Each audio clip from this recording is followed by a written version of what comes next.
Hey guys, Jamiy here today on Roblox. We're playing some more Pokemon Fighters EX. As you can see on the screen right now, also we are playing some more Pokemon Fighters EX. I'm pretty sure I just said that. What am I talking about? Anyway, today we're checking out one of the new Pokemon that was added into the game, which is the Larvitar evolution line, and the Megastone for Tyranitar is now in the game as well. So we're going to quickly spawn in. You can actually find the Megastone in the wilds, like you can like a few of the other ones, like the Tyranitarite.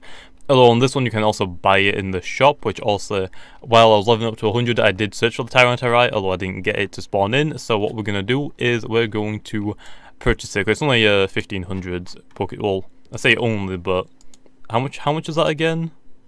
How much is 1500s? Like 300, 400 Robux. I mean, I guess that's kind of expensive for some people. But anyway, now that we have it, from there also, if we go to our Megastones, should be like the one of the bottom ones. There we are. We have the Mega Tyranitarite. But really quickly, I'll show you exactly where you can get the Tyranitarite yourself if you don't want to purchase it or complete challenges to be able to buy it just from the shop.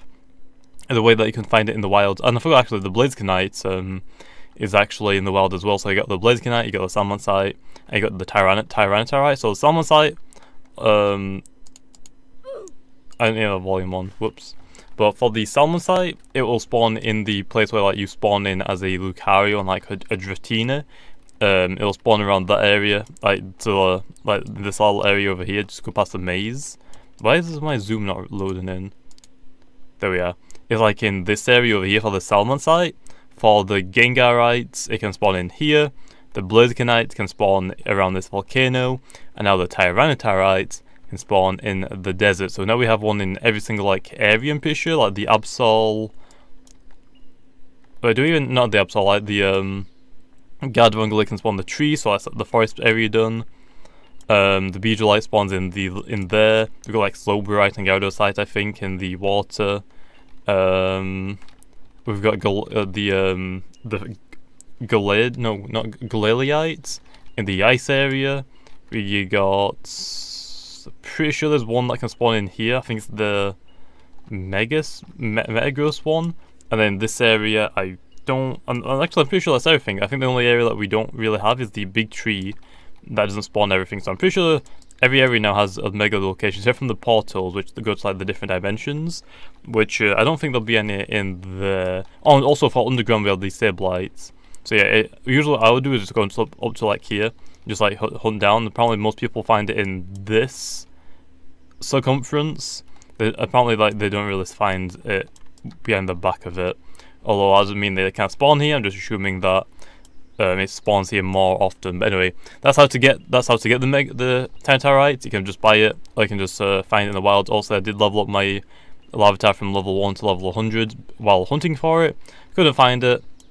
I don't have any more Pokemon to level up to 100, so it can be a waste for me, so I might as well just buy it, since I can just purchase it. But, yeah, but anyway, let's get now on to showing off the Pokemon, and we can also check out the shiny version as well. But anyway, here is the Larvitar, which obviously looks pretty cool. I'm not really sure how long they've been keeping these, because also these ones aren't animated, so I'm not sure if they're new and they just haven't animated them yet, or they're old and they're only animating a couple of Pokemon right now. I have no idea. But yeah, but there is the Larvitar. Go to the Pupitar now, also one of the Psydo legendaries in the game. It's going to be pretty cool. To unlock Larvitar, you have to get a kill with Earthquake. I would recommend using Landorus, and also just Sword Dance Spam and then Earthquake. That's the only two moves my Landorus has. But there's the Pupitar, looks really, really cool. Also a little shield, and then obviously the Tyranitar. I'll probably have some codes in this video also for the Rainbow Metagross line and the Bacon Hair Diglett line. I'll probably have some of those in this video as well, because I haven't uploaded a Pokemon Fighters EX video for a while, because there's not really been anything that I can do except from open Pokeboxes, which, to be honest, I don't know why I haven't opened Pokeboxes. I don't know why. But anyway, here is the Tyranitar. Looks like a boss. It looks like it's really cool. A shame that the metal plate in like the stomach of it, for some reason it doesn't look like it's not. It looks like it's not showing as much like it does in the game. I'm pretty sure it shows a lot more of it, like as the sprites, like all of this area is like showing. I'm not really sure. I'm using Tyranitar right now on Brick Bronze, but I can't see its front sprite too much, which unless I'm looking at it right. But I feel like the metal part shows a lot more on the sprites, but I kind of like this as well. It's also there's a little bit different. At least I'm just forgetting, because obviously I do that about a lot of Pokemon that I use a lot, but just really pay attention to the sprites. But there is the Tyranitar. Now let's check out the Mega Stone, which by the way, they've actually changed it now, so you can actually Mega Evolve with this, and it auto-equips your item, which I'm not gonna lie, I like. And they've also changed the Mega little circle.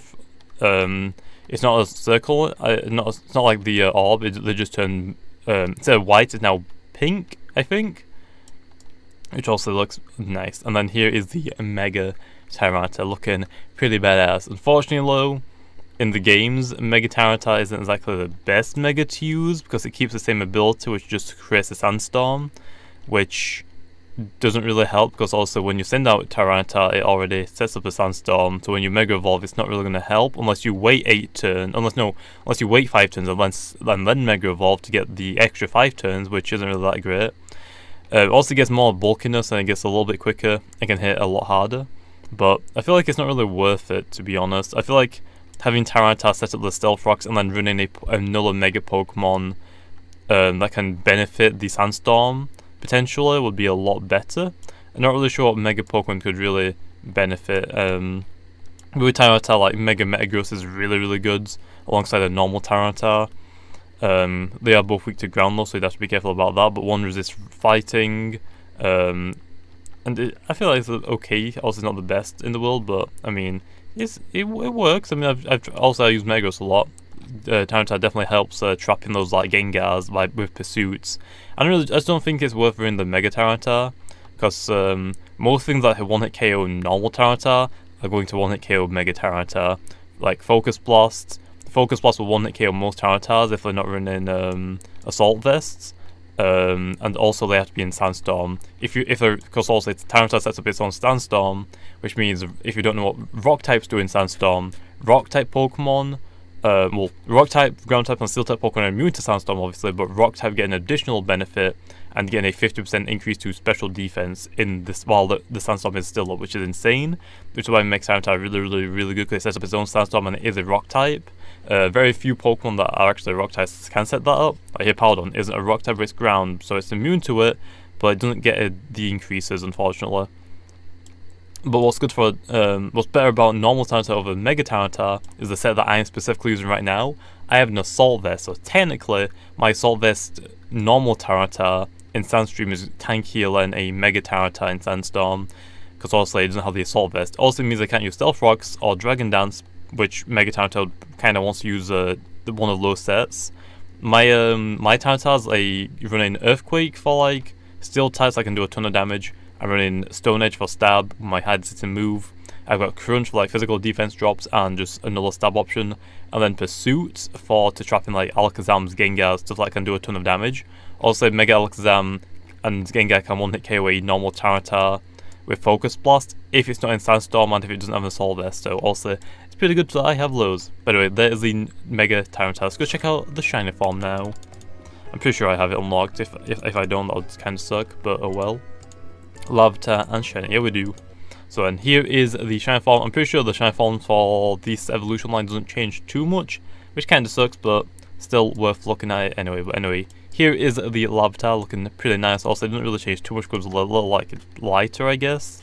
Here is the shiny Pupitar. Goes from like a silver, white, greyish colour to like a purpley, pinkish colour, which is kind of cool. I kind of like this one a lot. And then obviously the Tyranitar. I'm just kind of go through these real quickly. Don't want to make this video too long. Oh, always no. It's got the Mega Stone on it because it auto equips it. So if you respawn, because it auto equips it. Again, there we are. So here is the shiny Tyranitar. Also, the body doesn't really change too much. It used to be like a good green color. It's like more like a duller green. I say green color. That's like a duller green color with like a purple armor piece on his chest or his stomach, which kind of looks cool, but I wish it could have done more, like if it made it completely black or completely white and then the little black patches on it become like red or pink again. That would look amazing. And then obviously for the Mega one, which we just kind of like looked at it a little bit, but didn't really see too much. Again, doesn't really change. It looks like it's got a face now, which kind of is cool, to be honest. I kind of like that feature about Mega Tyranitar. Obviously its eyes are now purple, pinkish, which look amazing. I know, I felt like the colour schemes for a lot of these shinies, because then again, Tyranitar is a Gen 2 shiny. It's Gen 2, and I'm pretty sure they didn't introduce like their own colour palettes, they just had a colour palette swap. For like the first few gens. I think it was Generation 3 or Generation 4, where at least, actually it might have been Generation 5, I don't remember, where they started creating their own shiny light forms. So unfortunately Tyranitar's like the Gen 2, and its colour palette swap didn't really give it too much. Same with like Garchomp, same with like Pikachu. Not exactly the best, but for Mega Garchomp it looks amazing, because obviously it's just pink, which is cool. But for Mega Tyranitar, it doesn't get the same treatment, unfortunately. It doesn't make it quite appealing. Also, it has the little pinky purple parts on it, which by the Mega Tyranitar's design just looks amazing. Even normal Tyranitar's design looks amazing. I love Tyranitar's design-wise and Mega Tyranitar's design-wise, but just like the colour scheme, normal Tyranitar's I kind of like, because it's just like the one that you first get. But shiny, I kind of want it to be a little bit better, to be honest. But that doesn't mean that I still won't love it anyway. But anyway, that's where I'm going to leave it off. Hopefully you guys enjoyed. If you did, make sure to leave a comment if you want to see more Pokemon Fighters EX in the games on Roblox. And like always, I'll see you guys next time.